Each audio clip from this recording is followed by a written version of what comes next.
প্রাক্তন বিধায়ক ও তৃণমূল নেতা ধৃত সব্যসাচী দত্ত সম্পর্কে একের পর এক চাঞ্চল্যকর তথ্য সামনে আনছে ইডি। প্রেস বিবৃতিতে তাদের তরফে দাবি করা হয়েছে, তোলাবাজি মামলায় তৃণমূল নেতা সব্যসাচী দত্ত ও তার সহযোগীদের 150টি ব্যাংক অ্যাকাউন্ট ফ্রিজ করা হয়েছে।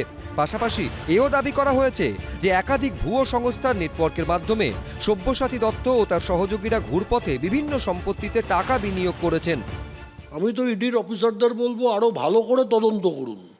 আরও কত জায়গাতে যে এর ব্যাংক অ্যাকাউন্ট পাবেন, নিজের নামে, পরিবারের নামে, আত্মীয় স্বজনের নামে, পাড়া প্রতিবেশী বা তৎকালীন তৃণমূল কংগ্রেসের তার যারা সঙ্গী সাথী তাদের নামে, এবং নিউটাউন, রাজারহাট, দত্তাবাদ এ সমস্ত এলাকার বেশ কিছু ক্রিমিনালের নামে আরও ব্যাপক তদন্ত হওয়া দরকার। 15 কোটি টাকাটা কোনো টাকাই না, অন্তত 150 কোটি টাকা পাওয়া উচিত অন্তত।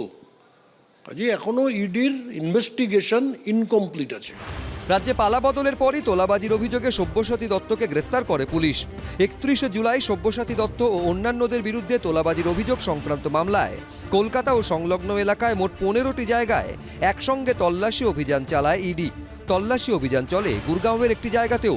ইডির তরফে দাবি করা হয়েছে, তল্লাশি অভিযানের সময় সব্যসাচী দত্ত ও তার সহযোগীদের সঙ্গে সম্পর্কিত প্রায় 150টি ব্যাংক ও ডিম্যাট অ্যাকাউন্ট ফ্রিজ করা হয়েছে। ওই অ্যাকাউন্টগুলিতে 9 আগস্ট পর্যন্ত 13 কোটি 9 লক্ষ টাকা ছিল বলে ইডি প্রেস বিবৃতিতে জানিয়েছে। এছাড়াও তল্লাশিতে 40,50,000 টাকা নগদ, বিদেশি মুদ্রা বাজেয়াপ্ত করা হয়েছে। পাশাপাশি ইডির তরফে আরও দাবি করা হয়েছে, precision buildcon private limited, softline media network private limited এবং অ্যাভাম রিয়েলটি প্রাইভেট লিমিটেড সহ একাধিক শেল সংস্থার নেটওয়ার্কের মাধ্যমে সব্যসাচী দত্ত ও তার সহযোগীরা ঘুরপথে বিভিন্ন সম্পত্তিতে টাকা বিনিয়োগ করেছিলেন।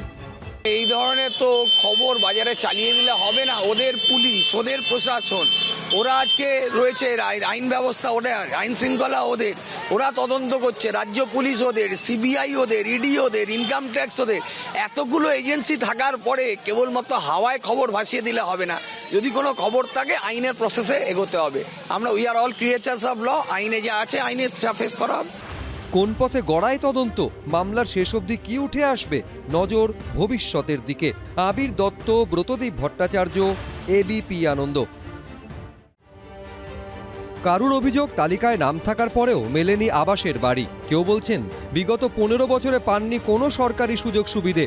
পালাবদলের পর 2 জেলায় আবাস প্রকল্পে তৃণমূল জমানায় দুর্নীতির অভিযোগ উঠল। কল্যাণপুর পঞ্চায়েতের কর্মীদের লক্ষ্য করে ছোড়া হলো ডিম, উঠল চোর স্লোগান।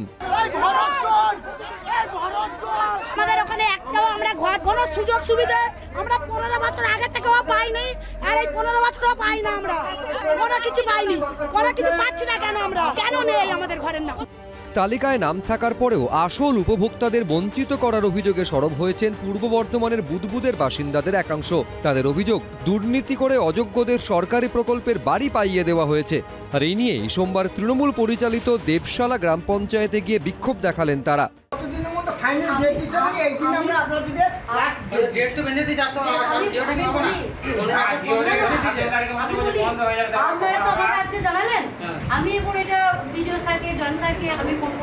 আমার এই বাড়ি কাঁচা মাটির বাড়ি সার্ভে করতে এলো, ওরা সার্ভে করতে এসে বললো যে তোমার বাড়ি হয়ে গেছে, তুমি আর পাবে না। আমার বাড়ি হয়নি। ঘর এসেছিল, ঘর লোকে ঘর নিয়ে আমাদের ঘর আমরা পাই, আমাদের নামে এসেছে, লোক পেয়ে গেছে।